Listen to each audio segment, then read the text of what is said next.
नमस्कार मित्रांनो, स्वस्तिय ज्योतिष मंचमध्ये मी सुहास शास्त्री तुम्हा सगळ्यांचं स्वागत करतो. एपिसोड 2मध्ये आजचा जो आपला टॉपिक आहे तो म्हणजे जन्मकुंडलीतील 12 भावांचे रहस्य. तुम्हाला तुमचं संपूर्ण आयुष्य इथे उलगडून मिळेल. आज आपण जन्मकुंडलीतील 12 भावांचे अद्भुत रहस्य समजून घेणार आहोत. हे 12 भाव तुमचं संपूर्ण आयुष्य कसं घडवतं ते तुम्ही या एपिसोडमध्ये अनुभवणार आहात. 12 भावांचे सोप्या भाषेत अर्थ मी तुम्हाला इथे सांगणार आहे. स्क्रीनवरती तुम्हाला पहिले, दुसरे, तिसरे असे काही शब्द दिसतात. ते पहिले याचा अर्थ प्रथम भाव किंवा ज्याला इंग्रजीमध्ये आपण प्रथम स्थान असं म्हणतो.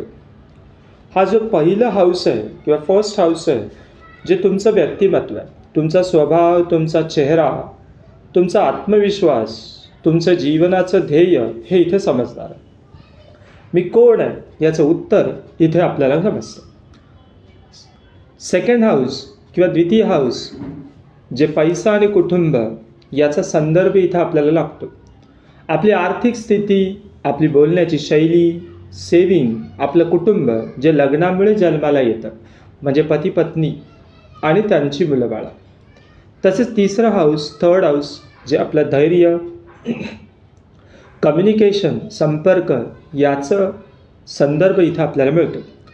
या घरातून आपल्याला साहस, लेखन, बोलणं, व्यक्तीची प्रयत्न करण्याची जी ताकद आहे ती आपल्याला इथून समजते. कुंडलीतील चौथा हाऊस जे सुख आणि घर याचा संदर्भ इथं आपल्याला लागतो.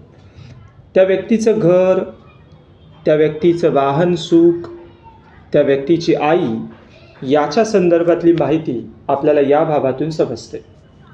पाचवे किंवा ज्याला फिफ्थ हाऊस असं म्हणतो, ज्यातून प्रेम आणि बुद्धी याचा संदर्भ मिळतो. त्याचं प्रेमसंबंध, शिक्षण, मुलं, बुद्धिमत्ता, सर्जनशीलता ज्याला आपण कौशल्य असं म्हणतो ते इथून आपल्याला समजतं. कुंडलीतील 6वा भाव यातून आपल्याला अडचणी, ऋण, रोग, शत्रू याची माहिती इथं आपल्याला मिळते. त्या व्यक्तीच्या जीवनात त्याला कोणता आजार होऊ शकतो, कधी होऊ शकतो, शत्रू कोणत्या प्रकारचे आहेत, कसे आहेत, कर्ज त्या व्यक्तीच्या आयुष्यात घेतलं जाईल का, ते फिटेल का, ते फेडता येईल का, तसेच त्या व्यक्तीच्या आयुष्यातील कोर्ट कचेऱ्या, भांडणं, वादाचे मुद्दे या स्थानातून आपल्याला समजतात. कुंडलीतील 7वा भाव जे विवाहाचं तसेच व्यवसायातील पार्टनरशिपचं स्थान आहे, ज्यातून आपल्याला त्या व्यक्तीच्या आयुष्यातील जोडीदार, पार्टनरशिप, दाम्पत्य जीवन हे समजतं.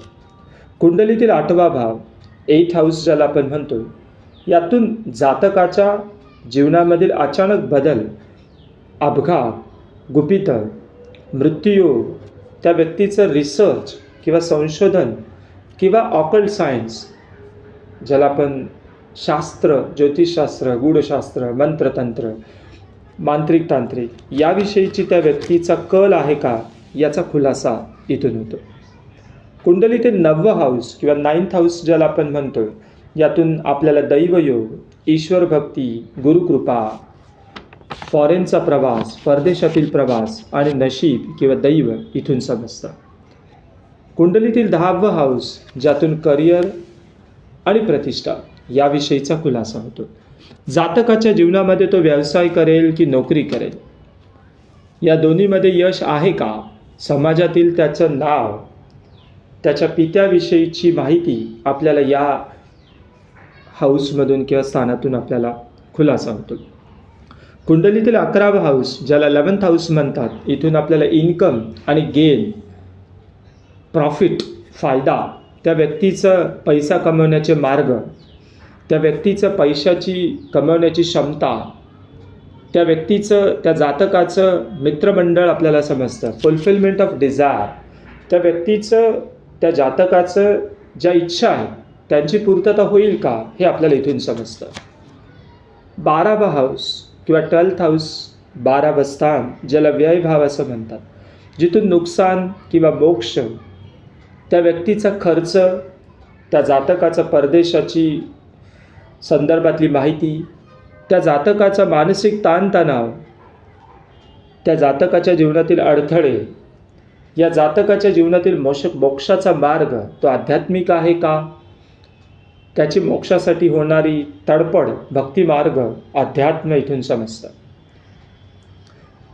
काही कुंडल्या माझ्याकडे येतात, मग त्या ज्योतिषशास्त्रानुसार आम्ही कशा पाहतो त्याची काही उदाहरणं मी तुम्हाला देतो. एखादा विद्यार्थी असतो ज्याचा अभ्यास खूप जमतो, तो अभ्यास करतो, पण त्याला दैव साथ देत नाही. मग अशा वेळेला आम्ही त्या व्यक्तीचं 9वा हाऊस किंवा 9वा भाव आम्ही अभ्यासतो. बऱ्याच वेळेला एखाद्याच्या जीवनामध्ये प्रेमाच्या अडचणी येतात, मग अशा वेळेला आम्ही त्याचं 5वा आणि 7वा हाऊस आम्ही अभ्यासतो. काही व्यक्तींच्या जातकाच्या जीवनामध्ये पैसा टिकत नाही, मग अशा वेळेला आम्ही त्याचं 2रं आणि 11वा हाऊस पाहतो. काही व्यक्तींच्या जीवनामध्ये लग्न त्यांचं वारंवार अडतं, काही कारणांमुळे लग्न फिसकटतं, अशा वेळेला त्या जातकाचा आम्ही शनी आणि राहू तसेच त्यांचं 7वा हाऊस आम्ही तपासतो. काही जातकांच्या जीवनामध्ये नोकरीची स्थिरता नसते किंवा नोकरी लागत नाही, लागली तर टिकत नाही, मिळाली तर पैसा राहत नाही, मिळाली तर प्रमोशन्स मिळत नाहीत किंवा अडथळे येत असतात, सतत उशीर होतो. मग अशा वेळेला त्या जातकाचं, त्या व्यक्तीचं आम्ही 10वा हाऊस तपासलं जातं.